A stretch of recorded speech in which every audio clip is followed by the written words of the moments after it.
Okay, let's just get right into it. You know that feeling, right? You spend all this time crafting the perfect email, you leave a great voicemail, and then just silence. Nothing. It is maybe one of the most maddening things in sales, and it feels like it's happening all the time now. So, what's the deal? Why is it so hard to get anyone from a big company to actually call you back? Well, if you're feeling that frustration, you are definitely not alone. This is Jill Conrath, a super well-known sales strategist. And for years, her business was absolutely crushing it. But then, almost overnight, 95% of her business just vanished. Gone. So she did what any good salesperson would do. She got on the phones. Only this time, she just hit a brick wall. Nobody was calling her back. That whole experience, as humbling as it was, forced her to just throw out the old playbook and re-examine everything she thought she knew about selling. She had to figure out what on earth had changed and then come up with a totally new strategy to break through the noise. And what she discovered became her game-changing book, Selling to Big Companies. And trust me, these ideas are more credible today than they've ever been. Now, what's really fascinating here is that at first, Jill thought the problem was her. She even said she thought maybe she was over the hill. But then she started talking to other salespeople, and she had this huge light bulb moment. This wasn't happening to just her. It was happening to everyone. This wasn't some personal slump. It was a fundamental shift in the entire market.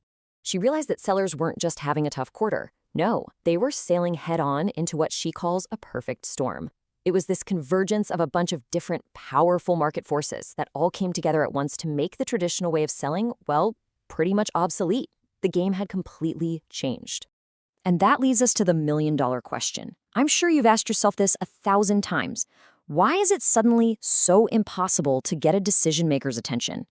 I'm telling you, it is not just in your head. There are very real, concrete reasons for this, and understanding them is the absolute first step to getting past them.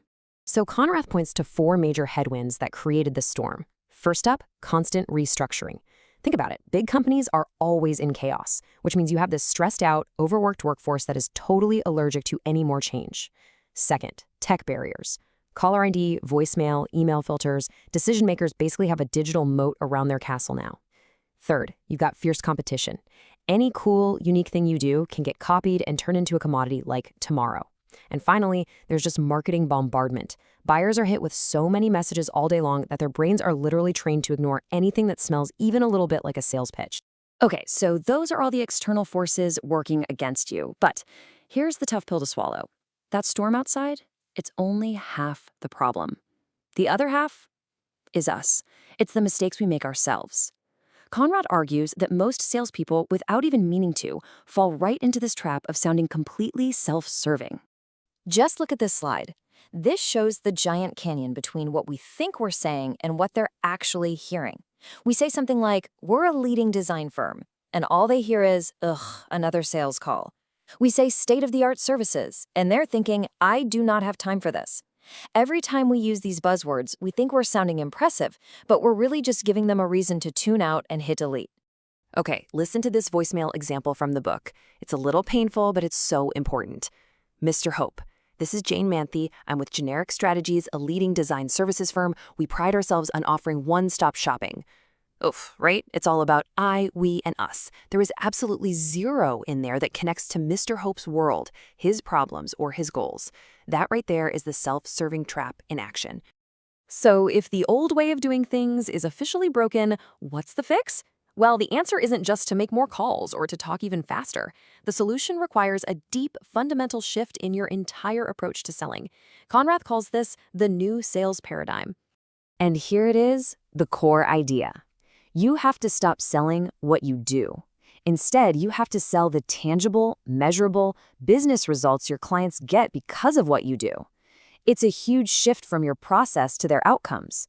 So instead of saying, we offer state-of-the-art logistics software, you say, we help companies just like yours cut their shipping costs by 15%. See the difference? One is about you. The other is 100% about them. And this is probably the most empowering part of this entire philosophy. In a world where products and services can be copied in a heartbeat, the one thing your competitors can never, ever duplicate is you. Your knowledge, your perspective, your ability to bring real insights, that is your ultimate edge. You're not just a salesperson. You are the key differentiator.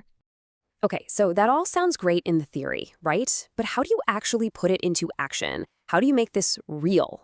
Let's get into the actionable framework Conrad lays out for building this new strategy from the ground up. It all rests on a solid foundation built on four crucial pillars. First, targeting. You have to stop trying to be all things to all people.